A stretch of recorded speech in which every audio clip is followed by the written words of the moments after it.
Әйттем бит. Татарларны кызыксындырган актуаль темаларга аралашу ноктасы. Җиңелчә, дусларча, татарча. Әйттем бит подкастының гадәттән тыш форматы. Әлеге чыгарылышта сезгә 2023 елда Казанда узган Печән базары фестивалендәге лекториядан «Мин татар телен ничек өйрәндем» әңгәмәсенең аудиоверсиясын тәкъдим итәбез.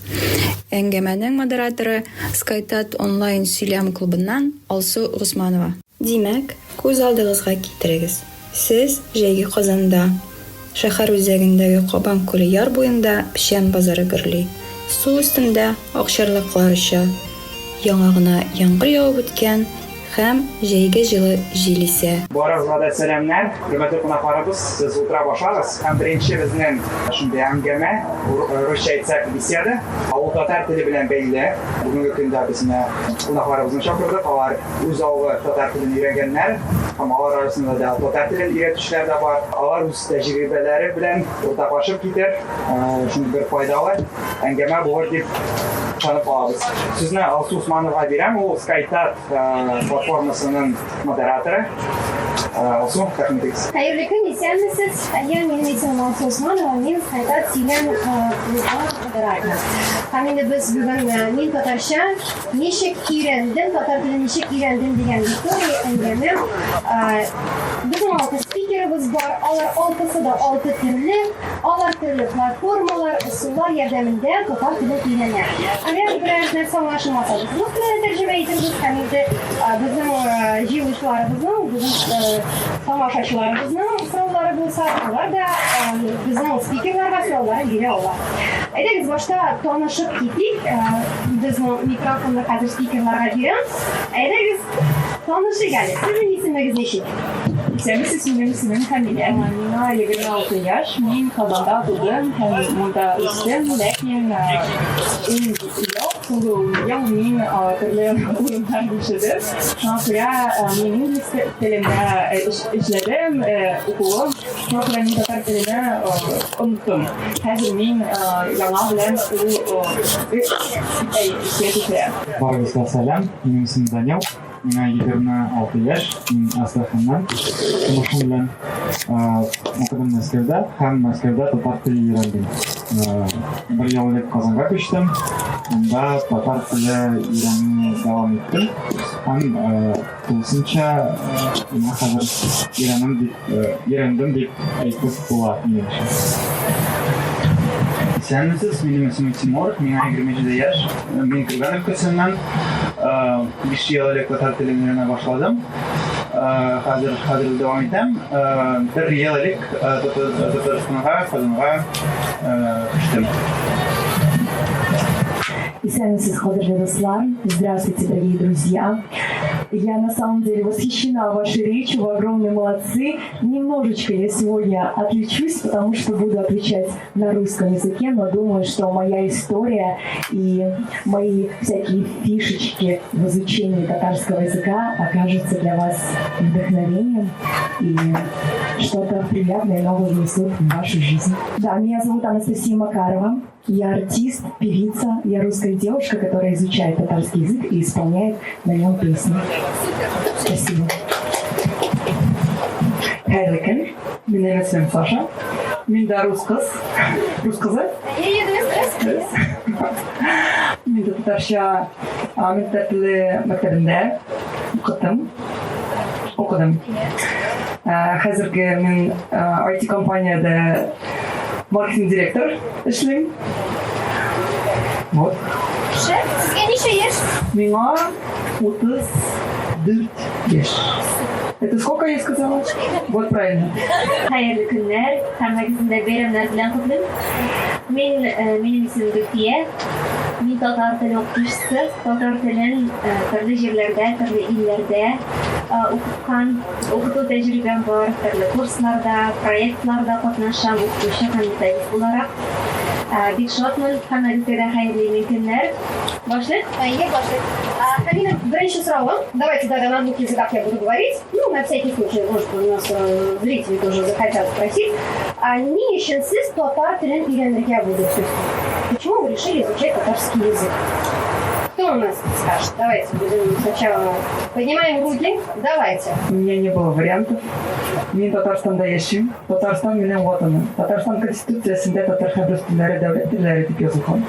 Шуңа күрә без мәктәбебездә татар теле öğrenirge kирәк. Шуңа күрә без мәктәбендә татар теле öğrenirge кирәк. Я на самом деле соглашусь с тем, что мы живем в Татарстане, и мы должны знать государственный язык. Моя команда называет меня Урман Казе, потому что я девушка, которая родилась в деревне, русская Макулова. И по своему уже рождению, по своему происхождению, я считаю, что я обязана просто знать татарский язык, и всех вас тоже призываю к этому. Мен үзем Татарстанда тумадым. Минем бер нинди югары ниятләрем юк иде. Алай гына минем университетта мин 4нче курста укыганда татар теле буенча курслар ачылган. Миңа балай кызык булып китте. Мин татар буларак анда татар телен укыталар. Һәм мин балай гына шул курска бардым. Беләсезме, миңа татар телен бик ошады, чөнки анда логик яктан бик барысы да бик дөрес иде. Мин үзем физик буларак миңа шундый татар теленең стройность, шундый логичность бик ошады. Шуңа күрә мин беренче караштан гашыйк булдым дип әйтергә була. Һәм һаман да шул мәхәббәт дәвам итә. Юк, аерым сүзләр генә мин беләйдем. Шундый там. Саф безнең диалектыбызда шулай. Балайна юк. Мин аңламыйдым. Мин башта Астраханда гаилә белән татарча сөйләшмәдем. Без авылга гына барганда татар телендә сөйләштек. Һәм туйларда, һәм миндер татарчаларны җырлый идек. Һәм миңа кызык иде, нәрсә турында җырлыйлар. Мин үзем белмим. Мәсәлән, "Әксез матур кызлар" мин беләйдем. Башына шул җырны. Артык бер нәрсә турында җырлый иделәр, белмим. Һәм Мәскәүгә кергәч, укырга анда ниндидер миңа таргет реклама килеп чыкты. Мәскәүдә ниндидер форум булачак. Урман күле дип аталган. Һәм мин очраклы рәвештә анда эләктем. И шунда татар теле укытучысы табылды, Рима Гомарова. Ул Татар Speaking Club Мәскәүдә шундый татар сөйләшү клуб оештырды һәм мин ничектер кызыксындым. Анда йөри башладым, ләкин аннары мин җан ачылды дип әйтергә була. Һәм күңел тартылды татар телен өйрәнергә. И на самом деле от каждого человека татарский был разный. А потом я познакомилась с литературным татарским языком, с языком тукая, с языком, на котором говорят со сцены наши артисты, наши актеры. И тогда мне захотелось изучать именно орфоэпию татарского языка. Мне, как русской девушке, сложно справиться с ней, потому что это все-таки произношение. И помимо орфоэпии есть еще и сингармонизация татарского языка. Сейчас я вам расскажу, что такое сингармонизация. Татарский язык, он очень уникальный язык тем, что его гласные, они имеют только передний ряд и задний. Например, «эйтне син овер сюс». Ни один язык не имеет больше такой сингармонизации. И именно поэтому татарский язык, он отличается своей полетностью, своей поэтичностью. Вообще на разных языках любой человек может говорить по-разному. Например, немецкий. Возьмем немецкий язык. Гитлер на немецком, скажем, убивал людей, а Бетховен восхищал и вдохновлял людей. То же самое и с татарским. Поэтому здесь важно внутреннее состояние человека. Не важно, как человек изучает онлайн или офлайн. Главное ваше внутреннее состояние. Если человек тянется к благородству, если человек тянется к высокому, то, соответственно, и язык в его сердце, в его душе будет укладываться именно таким образом. Поэтому тогда, когда вы заглядываете в словарик, попробуйте прочувствовать как-то с искусством, с творчеством этот язык. У меня недавно вышла новая песня «Этносин Аурсюс», и я вдохновилась на самом деле Асафом Валеевым. И здесь уже текст я учила не просто глядя на слова, а именно музыкально. Мне хотелось прочувствовать каждое слово, о чем эта песня, какую картину она складывает и какой месседж я могу послать людям этой песни. Поэтому к любому языку подходите именно творчески, старайтесь через сердце, через душу пропускать, и тогда и онлайн-формат, и офлайн-формат, это неважно, подойдет любое. Бик зур рәхмәт. Шул хәтле матур итеп әйттегез. Шуннан да шулай телне өйрәнгәндә күпме мәхәббәт аңласаларсың, шул мәхәббәт белән укучы да шул телне яратып өйрәнә. Һәм менә онлайн, офлайн форматка килгәндә, әлбәттә мәктәптәме, балалар белән аерым эшләгәндәме, чыннан да аны әйтәсез, синең хис кичерешләреңне ул күрәш, тоя шулай бит. Без мәсәлән, үзем татар теле укытучысы буларак, без җырларда тыңлыйбыз, радиода тыңлыйбыз, видеолар, кинофильмнардан карыйбыз, бит. Артистларның ничек сөйләгәннәрен тыңлыйбыз. Менә шул форматлар бик якын. Һәм инде әлбәттә бергә уйнарга мөмкин, уен аша өйрәнергә мөмкин, шулай бит. Ә инде онлайн, үзем онлайнда укыткан тәҗрибәмнән чыгып әйтә алам. Онлайнда бик кулай бүгенге көндә, мәсәлән, Zoom кулланасың, шул видео материалларны интернет аша кулланырга һәм куярга була, бер-берең белән күрешеп. Һәм инде шул вакыт әйтеп килсен килә, бүгенге көндә офлайн һәм инде онлайн өйрәнү өчен бик күп төрле мөмкинлекләр дә бар. Мәсәлән, үзем укытучыга методист буларак проектта Нурбай дигән кушымта проектын эшлибез һәм шунда методист буларак мин аның эчтәлеген төзим, сүзләрен карыйм һәм менә шушы кушымта безнең балалар өчен дә, хәтта менә олылар өчен дә, гаиләдә бергә эшләү өчен дә, сыйныфтан тыш чараларда куллану өчен дә татар телен тәмләп, рәхәтләнеп, җырлар аша хәтта өйрәнергә мөмкинлек бирә, ярдәм итә. Нурбай кушымтасы турында тиздән әле тагын сөйләрбез, белерсез һәм үзегезгә дә тәкъдим итәм, ишетеп калыгыз. Шушы кушымта сезгә татар телен өйрәнергә тагы да ярдәм итәр. Анда да барлык җылылыкны салып, бөтен тәҗрибәне туплап без аны эшлибез. Һәм менә әйтәсем килә, җырлар балалар өчен, олылар өчен дә анда текстлар булачак, сүзләр җыю мәсәлән. Һәм менә шундый файдалы төрле платформалар бар дип әйтәсем килә. Менә җыр, мәдәният, тарих, безнең шулай ук Нурбай кушымтасында тарихи вакыйгаларны матур итеп сурәтләгән эшләре дә бар. Шуңа күрә менә татар дөньясының бөтен тормышын шушы приложение кушымтага бик тәмләп кенә салынган менә шундый продукт әзерлибез. Яхшы, бик рәхмәт. Хәзер безнең Тимур сөйли. Мин киләчәм, бүтән ысулларны кулланырга кирәк, онлайн булса да, офлайн булса да, бүтәнесе дә безнең баш мия өчен бик файдалы, бүтән мәгълүматны алырга кирәк. Һәм беләсезме, онлайн өйрәнүдә үзенең плюслары бар. Мәсәлән, анда бер кайда барырга кирәк түгел, һәм тагын беләсезме, кешеләр белән аралашканда кайбер кешеләрдә миндә мәсәлән шундый аят, яисә аялу бар. Курку хисе. Һәм онлайн белән аралашканда син ничектер әзрәк куркасың кебек. Һәм ләкин шул курку белән көрәшергә кирәк. Менә шуның өчен киресенчә кешеләр күбрәк белән вживую, җанлы итеп сөйләшергә тырышырга кирәк. Дөрес әйтәсең, шунда курку хисе бар. Һәм ул белән мин белән шундый шулай начар сөйләшәм дип уйлый. Русча әйтәм, пока он зайдет в Zoom, до трансляции он не передумает. А так он пока я иду, он накручивает себя, или шакмы, или покажет мне кири-кири. Онлайн булганда Zoom-кабызда все, назад пути нет. Все нормально, ребят, было. Миңа онлайн формат бик ошый. Хәзер мин онлайн мәктәбендә бәйле укыган, минем укытучы Сирина Ахтямова, без аның белән индивидуаль сөйләү дәресләр занимаемся итеп. Шөгыльләнәбез.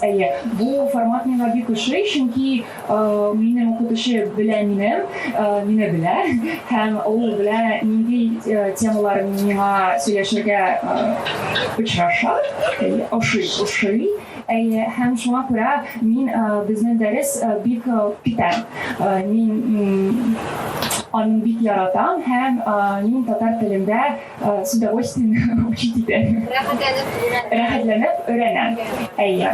Һәм онлайн формат миңа ошый, чөнки мин һәр вакыт төрле урыннар сәяхәт итәм hem dersler не пропускают, короче говоря, халдермым и всегда присутствует, то есть поддерживается вот эта вот дисциплина, и мне из-за этого онлайн формат очень сильно нравится. Онлайн нет. Һәм офлайн форматының бір плюс бар, әгәр дә зумга керәсең, анда камерасын ябырга була, әгәр дә син куркак, тагында дәресләргә йөргә була. Мен өзім башландым офлайн форматында, ол Татар Speaking Club Мәскәүдә, шул оешмада. Ләкин сынақ ул бітә башлады һәм біз онлайнга күчтек. Мин Римага тәкъдим иттем онлайнда дәресләр алып барырга һәм ул шул тәкъдимне кабул итте, риза бирде һәм онлайнда өйрәнә башладык. Мин өзім ничектер үзем өчен башта шул проект ясадым өйрәнер өчен, ләкин ул таралды һәм артык кешеләргә дә файда китерә башлады. То есть, минемчә, гибрид формат ул иң дөресрәк булачак, чөнки онлайнда син сөйләм клубында дәресләргә йөри аласың, курыкмыйча. Офлайнда, мәсәлән, син театрга барга булдыра аласың, мәсәлән, просто тыңлар өчен, нидер җырлап тыңларга һәм переводчик белән кулланырга йөрисең, кайдыр ишетәсең татар тавышын и тәрҗемә иттең. Аннары нидер дуслар белән тырышырга, сөйләшергә татар телендә, хатын белән иде, тагын китапларны укырга татар телендә була. Ләкин минемчә өйрәнү форматы онлайнда ничектер җайлырак, син куркмыйсың. Онлайн мен никогда не знала, сравнить не могу. Она была восхитительной педагогом. Biz сөйләм клубына кайттык, Данил Адышев сөйләбез. Минем шундый сорауым булачак. Безнең фикерләр арасында татар телен сөйләм клубында өйрәнүчеләр бар, а есть такое понятие, как сразу погружение в среду, разговорную среду. Данил, сөйләшик. Меніңше ол прогрессив формат. Именно башта сөйләшү, аннары теорияны өйрәнү. Чөнки син сөйләй башлагач, кичнә стрессны сизә башлыйсың. Шул стресс ничек җөмләләрне төзергә, ничек нинди сүз кирәкле вакытта әйтергә кирәк, ул сине беразны шул сүзне истә тотарга мотивировать итә. Вот син мәсәлән килдең дәрескә, онлайн дәрескә мәсәлән, и синнән сорыйлар, син үзең турында әйдә сөйләп ит, и син уйлыйсың, так, минем исемем Данил, ярый, яхшы. Аннары кая нишлим мин, кая эшлим? И шул эшне мәсәлән, анда кемдер экономист, ул икътисад сүзен белми, ул белми, сорый, а как будет экономист? И ул карый, укытучыларга әйтә, экономист икътисадчы булачак анда. И ул әйтә, мин икътисад белән шөгыльләнәм. Шуңа күрә башта син практикасын кулланасың, аннары теория, минемчә, ул иң кулай, ләкин ул стресслы, минемчә стресс ул зур түгел, ул берничә дәрестән соң, берничә атнадан соң ул уже бетә башлый. Файдалы стресс, шундай кичнә мазохизм, ләкин минемчә ул кирәк. Әйтәләр бит, кайдыр мин 11 ел инглиз телен өйрәндем мәктәптә, ләкин өйрәнеп бетмәдем. Күчтем, мәсәлән, Америкага и 1 елдан соң уже сөйләй башладым. Татар телендә дә шулай, бөтен телләрдә дә шулай минемчә. Башта практика, аннары теория. Это выход из зоны комфорта, назовем так. Давайте поговорим, вот, например, біздің башқа спикерлар, неше ғылды? Сіз үйреніп башлагач, сөйлеша башлагач. Был ли прогресс, когда вы просто учили и потом начинали общаться с другими людьми, вот, носителями языка? Я вот соглашусь с вами по поводу, что очень важно погружение в среду. Ладно, не суть. На самом деле, я благодарна своим родителям, потому что каждое лето они отправляли меня, как тогда я считала, в ссылку в деревню бабушки, где никто никогда не говорил по-русски. И именно благодаря тому, что у меня просто не было выхода, я учила татарский язык, и даже многие вещи вот сейчас, проходя со своим учителем, я понимаю, что я знаю их на базовом каком-то вшитом уровне, просто бессознательно, потому что оно вшилось вот тогда в детстве. То есть я не знала, откуда я знаю эти правила. То есть я пытаюсь грамматически как-то понять, но оно вылезает самостоятельно, и это очень важно погружаться что вот в среду, ладно, опять это слово, чтобы на бессознательном уровне закладывать в себе ценности языка, культуру языка и вшивать его в себя. Вот, поэтому я, безусловно, за то, чтобы ходить на разговорные клубы, общаться и учить язык таким образом. Керісінше келіше алмайм. Менімше башта грамматика белән танышырга кирәк, башта телнең нигезләре өйрәнергә кирәк. Чөнки егер сез мөхиттә, мәсәлән, клубында беркем дә татарча әйбәт сөйләшә алмый икән, сез сөйләшә алмыйсыз, беркем бер нәрсә дә аңламый. Но бу менимчә кешеләргә кызык булмаячак, чөнки разговаривают люди, которые не умеют разговаривать между собой. А егер синең яхшырак белә торган кеше булса икән, син аннан күп сүзләр, күп формалар өйрәнә аласың. Һәм шундый усул миңа калса бик файдалы булыр. Мәсәлән, шул авылга барырга, анда тел өйрәнергә. В общем, менимчә грамматиканы өйрәнергә кирәк.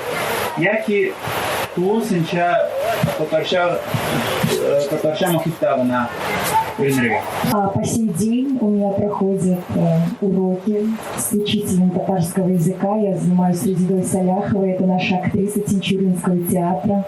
Да, у нас 2 раза в неделю татарский, поэтому на самом деле моей практикой является, к сожалению, только эти уроки. Ну и когда мы разбираем какие-то новые песни, которые мне пишет поэтесса. И у нас с самого начала моего творчества на татарской эстраде была такая идея, чтобы меня на месяц поселили в какую-то татарскую деревню, где со мной будут разговаривать исключительно на татарском. Поэтому, кто хочет меня забрать на месяц в татарскую деревню, я буду буду помогать вам в огороде и учить татарский. Я уже нашла, спасибо.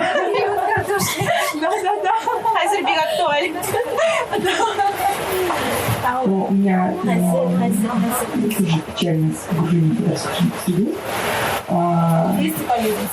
Нет, это ваш выбор, пожалуйста. У меня другие интересы. Я вас в город заберу, хотите в татарском? Это какой? Нурлат. По крайней мере, я буду с вами. У меня забавные бывают такие истории, когда знакомишься с новыми людьми или на работе общаешься с коллегами, они же не знают, что у меня там 10 лет татарского языка изучения, татарской литературы. А они татары, и иногда хочется сообщить всем свое какое-то вот расположение и интерес к их языку. И я в этом случае могу сказать татарскую, какую-нибудь выдержку из института Татарстана, или что-нибудь еще, такие заученные фразы, они так тают всегда. Вы, да, вот. Да, это так им приятно, мне так нравится просто приятно сделать другому человеку, и они со мной начинают татарски разговаривать. И вот такие мини-вкрапления, что ли, татарского языка вот на таком уровне бытовом. Это единственное, что у меня было помимо школы. Все так удивляются всегда. Никто не ожидает, что русская девушка может сказать на татарском языке какие-то политически правильные фразы. С какими трудностями вы столкнулись при изучении? Сложно именно произношение было для меня. Потому что фонетика татарского языка, она очень глубокая. И нужно было к этому привыкать, потому что в бытовой жизни мы привыкли говорить вот так, а нужно разговаривать по-другому. Поэтому для меня все-таки орфоэпия, она оказалась самой сложной. Особенно в исполнении, когда записывались первые песни, мне говорили: Анастасия, у вас акцент. Это было не очень приятно, поэтому я по сей день над этим продолжаю работать. Минем дә авызлар белән кыенлыклар бар иде, һаман да акцент белән сөйләшәм. Һәм беләсезме, телнең өйрәнү ул авыр түгел. Кешеләр белән сөйләшү бу авыр, чөнки бик күп кешеләр сиңа туктыра әйтә алалар, син дөрес сөйләшмисең, синең акцент бар.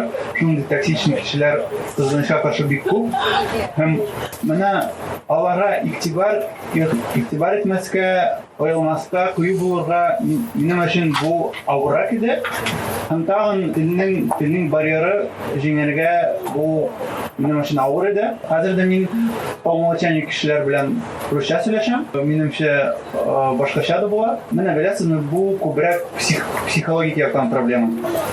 Яшь түгел, ләкин берничә тапкыр очрашкач, син аннары үзе ояла башлыйсың. Син үзе курка башлыйсың инде. Минем беренче проблемасы минем башка сүзләр йөгерә, ләкин мин әйтергә тизрәк өйрәнәм. Умный түгел, и считаю, что не получается у меня из-за этого. То есть у вас мысли бегут вперед? Да.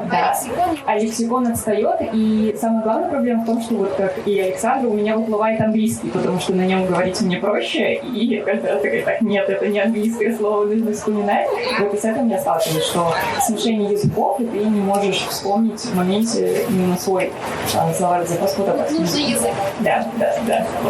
Меніңше менің интер ауырлық ол сабырлық. Мен тек тұрмас һәм менің үшін көп вакыт керек татар теле өйрәнер өчен. Меніңше авыр татар теле өйрәнергә һәм кирәкми уларга. Мин 3 атнадан соң татар теле өйрәнермен, яисә 3 айдан соң өйрәнермен, юк шулай булмый. 3 ел минималь минемчә кирәк, просто өзен вакыттан калдырырга. Һәм минем ул ничек шешелде проблема, мин җитәкчесе булдым теге проект, татар телендә проектның. Шуңа күрә син башмысыңдыр кайда шул проекттан, и син тиеш татарча сөйләшергә.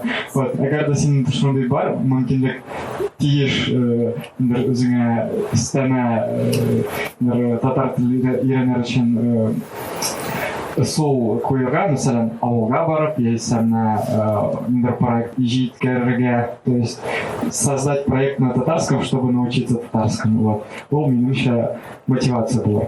Һәм иң авырлык минемчә вакытны сайларга. Хәзер мотивация татар телен өйрәнер өчен һәр кешедә үзенеке. Һәм әгәр дә син мотивация табасың, вакытны күп сайла үзең өчен. Һәм әкрен генә өйрәнә башла. Минимум 3 елдан соң син өйрәнерсең алабырсың. Гөлкә ханымның сорыйсым килә. Әйтегез әле менә, сезнең тәҗрибә буенча татар телен өйрәнергә теләгән зур кеше булсамы, яисә бала булсамы, нинди яшь очрый торган проблемалар һәм яшь очрый торган авырлыклар белән очраша шул кеше, укый торган, өйрәнә торган кеше. Һәм менә Данил әйтте, күпме вакыт кирәк сезнең фикереңчә татар телен нольдан башлап өйрәнү өчен, менә камил белер өчен, менә өлкән шулай сөйләшү өчен күпме вакыт кирәк? Әгәр дә инде бу кеше укытучы белән һәр даим шөгыльләнә икән, минемчә, мәсәлән, җәй буена өйрәнеп бетерергә буладыр дип уйлыйм. Һәр даим булса. Әйе. Һәр даим, һәр вакыт. Һәр вакыт булмай ничек? Постоянно. Мәсәлән, ул көндә шөгыльләнергә мөмкин. Һәр көн шөгыльләнергә мөмкин, әйе. Һәр көн. Булай, мәсәлән, күптән түгел курслар үтте мэриядә. Анда татар телен белмәгән кешеләр дә килгән иде. Безнең 12 дәрес иде. Без 12 дәрес эчендә көндәлектә әз генә булса да сөйләшергә инде өйрәндек. Монда инде укытучының осталыгыннан тора, методика дип әйтелгән. Һәм минемчә, менә бу телгә мәхәббәттән тора, нинди юллар кулланып син аны өйрәтәсең. Менә шулай, әгәр дә бу төрле яшьтәге кеше икән, иң беренче минемчә укытучы табу. Менә үзеңә рәхәт, аның белән сөйләшергә рәхәт булсын, куркып тормас сине, бит менә үзеңне иркен тоторган мөмкин булсын. Укытучыдан һәм аның осталыгыннан бик күп тора. Җавап бирәдеңме? Әйе, һәм бу кеше менә, мәсәлән, менә теория диде. Менә безнең Анастасия стилен диде. Авазларны дөрес диде, башка диде. Сезнең фикерегез, менә сезнең тәҗрибә буенча, кешеләр нинди аларның хаталары, нинди нәрсә авыр булалыгы килеп чыкмый, яисә узаграк вакыт таләп ителә. келіп шығып деп шұлық ауазлар ма нендедір ауырлықтар болсам да айтады мен оқытушының ұсталығынан тұра деп санаймын. Ауазларына айтушынан да ауырдыр, әмма шуны матур итеп, юлларын табып, рахат итеп әйтергә өйрәнергә. Мәсәлән, шуны моңа хәрефе, яки ңә хәрефе, әйтегез spring, моңа spring. Аны хәтта башка сүзләр белән чагыштырып әйтеп өйрәнергә була. Шулай мәсәлән, хәрефе ди. Cat, hat. Без инде инглиз телендә өйрәнәбез. Менә бит җайлы. Инде хәрефен беләсез, моңа хәрефен беләсез. Идеяны кабатларга мөмкин. Һәм инде шул хәрефләрне кертеп, тиз әйткечме, җырмы, шулай ук әз генә ишеттең, нәрсәдер өйрәндең. Анда cat, hat, spring. Инде беләсең бу хәрефләрне дә истә калдырдың. Инде шул ук сүзләр, мәсәлән, иң беренче сүзләр, кайбер сүзләрне өйрәтәсең. Шул сүзләрдән инде җөмләләр төзи башлыйсың. Инде иң мөһиме менә кешегә бу телне өйрәткәндә, менә ул урамга чыкты, кемнедер күрде, ул нәрсә сөйләшә ул кеше белән. Менә шуны күз уңында тотып өйрәтәсең. Сәлам хәлләрен ничек, каралы көн ничек матур. Театрга барабыз. Минем белән шәйшәбез мәсәлән, бит шәй бик тәмле булган. Менә шул лексиканы өйрәтәсең дә, алга таба шуңа бәйләнеп өйрәтеп җибәрәсең. Аны бик җайлы өйрәнелә. Бик рәхәт. Дигәндә рәхмәт текстур. Һәм инде практика өчен шул җырлар буласызмы? Инде әйтеп җибәрдем безнең мобиль кушымтаны итеп. Анда менә без сүзләрне язарга, хәрефләндереп чыгарга өйрәтәбез мәсәлән. Шул җырлар белән театрга бергә барырга, яки мәсәлән укытучы инде шунда икән, аны белән бергә театрга барырга була. Әйтик, бергә йөрергә була. Менә инде татарча сөйләшә. Рәхәтле. Күрәсезме? Менә кеше янында шундый рәхәт мөхит тудырсам, ул үзеннән-үзе сөйләшә башлый. Ялмый, ама рәхәт. Рәхмәт. Һәм менә тел өйрәнү буенча шунда әйтеп китәсем килә, бездә әтиләр тыңлый. Мин Америкада яшәп кайттым, Канадада укыдым, Алманиядә укыдым. Америкада татар гаиләдә бары тик татарча гына сөйләшә. Татарская литература мне сложнее всего давалась, потому что вот эта разница татарского языка, который мы изучали в школе, и то, что писали авторы и поэты, скажем, на рубеже веков или в первой половине 20 века, она очень чувствовалась, и она была иногда непонятна. Какие-то выражения, да, или правила построения предложения. И это было сложно. Надо было заучивать еще. Вот я помню, что мне сложно давалось заучивать. Причем наизусть надо было заучить текст какой-то. И стихотворения, и проза мне давались очень непросто. Потому что не хватало вот этого как раз вокабуляра, чтобы как бы понять, не просто выучить. И я помню, я крайне редко когда тянула руку, когда надо было отчитаться, вот домашнее задание, там, выучить и сказать текст. Нәтиҗә буенча инде укытучы буларак атнага 6 дәрес татар теле бар иде. Һәм минем укучым бар иде, Вика исемле, чипчистар рус кызы. 2-3 ел аңа җитте менә татар телендә инде сөйләшеп, ул инде без татар телендә генә сөйләшеп укыштым булмый дәрестә. Һәм Яна исемле кыз бар иде мәсәлән. Беренче сыйныфта ул сүзләрне дөрес әйтә иде, икенче сыйныфта кичкенә генә текстлар сөйли иде, өченче сыйныфта текстлар зурайды, дүртенче сыйныфта әлеге кыз инде минем кебек дәрес бирә иде. Менә дәресне тыңлый, сөйли. Менә бу татарча дип әйтергә ша кирәк. Гарәпчә, монда шә кирәк. Ул инде дәресне тыңлап, дәрес алып бара иде. Менә дәрес саныннан да тора, балаларның үзләренең сәләтләреннән дә тора иде. Сез татар телен өйрәнүчеләргә нинди киңәш бирер идегез? Что бы вы посоветовали тем, кто хочет изучать татарский язык? Начиная от форматов, от преподавателя, вот, каких-то лайфхаков. Все очень просто. Надо просто 10 лет учить татарский язык 2 раза в неделю, татарскую литературу 3 раза. Преподаватель не заметил. Лушань Яздорова, 52-й гимназии. Это как шутка. Американец спрашивает у англичанина, как вам удается поддерживать такой прекрасный газон.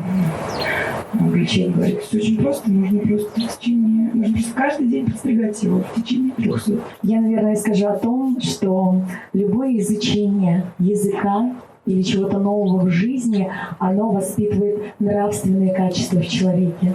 А нравственные качества — это выше всего.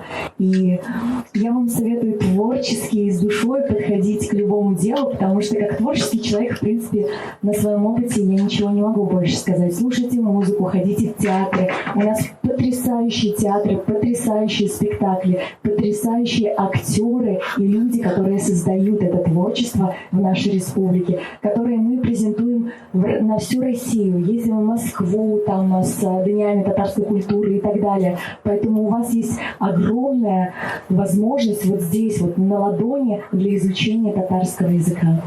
Мы придумали такой проект, где русская девушка поет на татарском языке. Даже моих русских друзей это очень сильно восхищает и вдохновляет, когда они говорят: Настя, как? Все просто. Все просто, потому что мне это нравится, потому что мне хочется изучать культуру татарского языка, ее глубину. Это невероятно красивая культура, невероятно красивая история, как и у любого языка, но все-таки татарский, как я уже говорила в самом начале, по моему происхождению, очень близок к моему сердцу. Мин беләсезме, татарча яхшы белә торган дусларны табарга киңәш итәрдем. Алар белән көн саен сөйләшергә, язышырга, менә болай итеп телне яхшыратып була. Һәм тагын бер нәрсә дә курыкмаска, кыю булырга, кешеләр белән күбрәк сөйләшергә. Урамнарда, мәсәлән, берничә сүзләр белсәң дә, берничә фразалар белсәң дә, аларны кулланырга тырышырга кирәк. Сәнмесез, рәхмәт.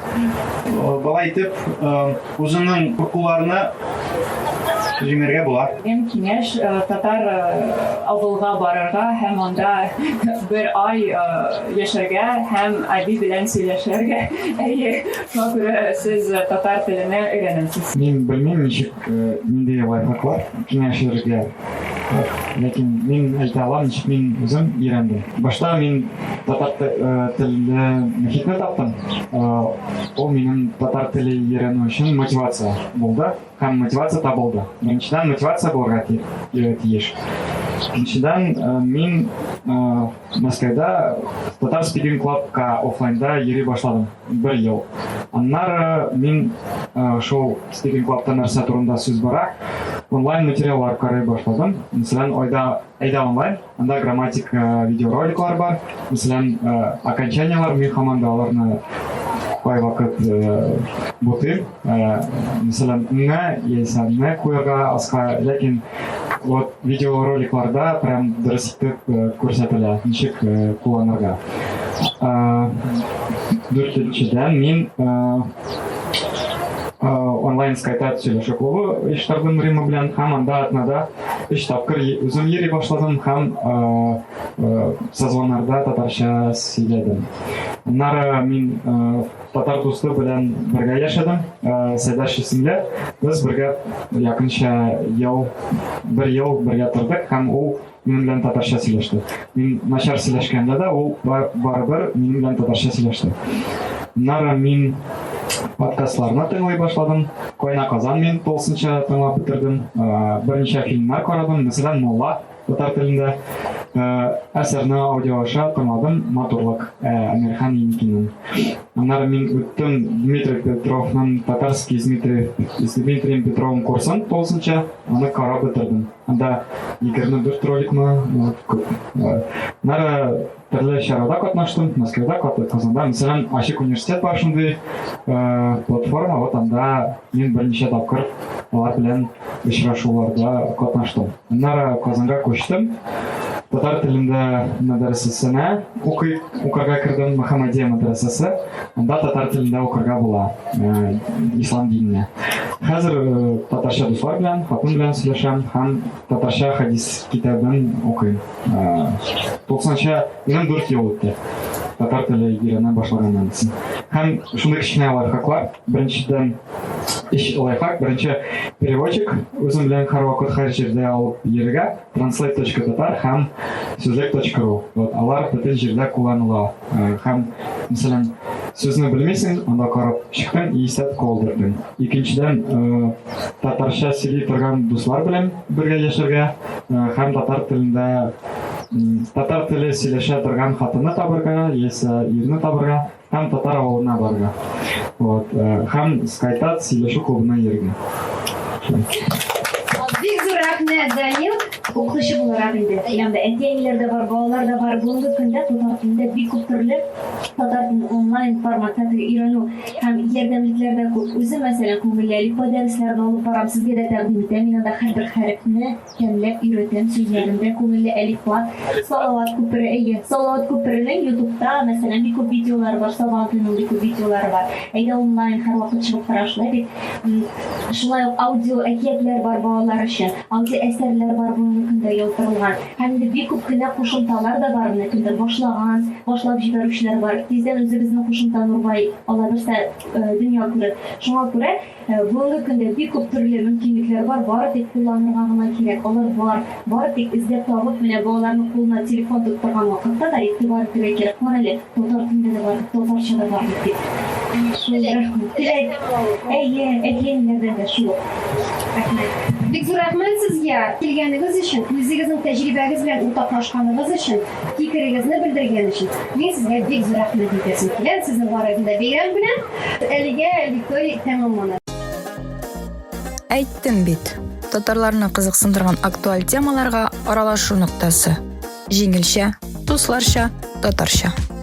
Әлеге подкаст Скайтат сөйләм клубы һәм Татар порталлары берлегенең уртак проекты. Безнең подкастны Spotify-да, YouTube-та һәм Rutube-та, Podster мәйданчыкларында, Apple һәм Google-ның подкаст ресурсларында, Яндекс.Музыкада табып тыңларга була.